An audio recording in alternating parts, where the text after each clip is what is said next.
Ici, on revient sur l'actualité du jour et on a comme impression que les guerres n'ont pas les mêmes valeurs. Parce qu'ici, on va parler du Soudan et le génocide qui y perdure. Parce que on parlera véritablement d'un génocide. Pourquoi? Parce que, mais cette guerre n'a jamais pu trouver une issue à la paix et elle ne part qu'en s'empirant. Donc, je vous laisse cet élément d'image pour que vous puissiez véritablement comprendre ce qui se passe. La situation au Soudan reste préoccupante depuis le 15 avril 2023, date à laquelle les affrontements ont commencé entre l'armée régulière soudanaise et les forces de soutien rapide FSR, une armée paramilitaire dirigée par Hamdan Daglo, surnommé Hemeti. Depuis, le Soudan reste divisé en plusieurs zones de contrôle sans véritable perspective de sortie de crise. D'un côté, l'armée soudanaise tente de reprendre l'avantage sur le plan militaire. De l'autre, les forces de soutien rapide conservent une forte capacité de nuisance, notamment dans plusieurs régions urbaines et périphériques telles que El Fasher ou encore le Kordofan. Certains médias ont rapporté ce 27 avril des frappes de drones sur un camp de déplacés au Darfour dans l'ouest du pays, faisant au moins 6 morts et plusieurs blessés. Le matin du 27 avril, l'armée menait une frappe aérienne contre le camp de déplacés de Hamidiya à Zelengey, au Darfour central, un site civil offrant des services humanitaires de base dans un contexte de crise alimentaire et médicale. L'attaque a fait 6 morts parmi les civils et des dizaines de blessés. Les habitations du camp, où vivent des milliers de déplacés, en majorité des femmes et des enfants, ont été détruites. Malgré les appels à la paix de la communauté internationale, la situation ne s'améliore pas. Le bilan est de plus en plus dramatique. Selon l'Organisation des Nations Unies, des millions de personnes ont dû fuir leur maison, se déplaçant à l'intérieur du pays ou vers les États voisins. Le pays serait au bord de l'effondrement et l'ONU rapporte qu'il s'agit de la pire crise humanitaire et de déplacement au monde.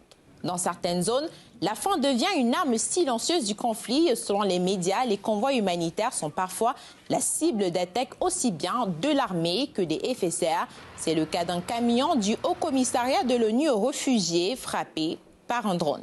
Un camion d'aide humanitaire du HCR, l'Agence des Nations Unies pour les réfugiés, a été frappé par un drone dans le nord Darfour le vendredi 24 avril. Le camion transportait des kits d'abri d'urgence et était en route pour Tawila, où plus de 700 000 personnes déplacées ont trouvé refuge après avoir fui les combats dans d'autres régions du Darfour. Le chauffeur s'en est sorti indemne, mais toutes les provisions ont été détruites dans l'incendie qui a suivi. Les ONG et les agences humanitaires alertent régulièrement sur l'ampleur de la catastrophe.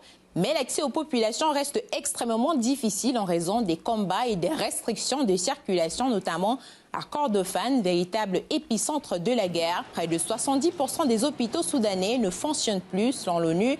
L'hôpital Al-Nao, situé dans la ville d'Omdurman, dans l'état de Khartoum, au Soudan, est désormais la seule infrastructure de santé qui fonctionne. Il y a un enfant sans jambes, une femme sans bras, un autre enfant mort aux côtés de ses frères. Ce genre de choses. Il était très difficile de rester à l'écart de tout cela, car quand on a des compétences pour aider ces gens, on ne peut pas rester indifférent et dire que cela ne nous concerne pas. L'hôpital a subi d'importants dégâts car il était proche du centre du commandement général et constituait un point de rassemblement pour la milice. D'après les dernières informations que nous avons, les combats se sont déroulés ici, dans cet hôpital. Il y a donc des dommages et certains de nos bâtiments sont totalement hors service. Sur le plan diplomatique, les appels au cessez-le-feu se succèdent mais sans résultat définitif.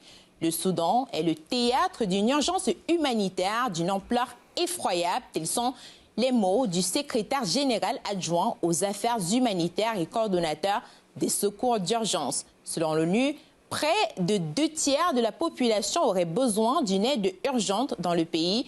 Depuis déjà 3 ans, plusieurs milliers de civils soudanais ont perdu la vie avec au moins 6 000 personnes tuées en 3 jours seulement lors de la prise de contrôle de la ville d'El Fasher par les FSR, selon l'ONU qui suspecte un génocide ou un nettoyage ethnique.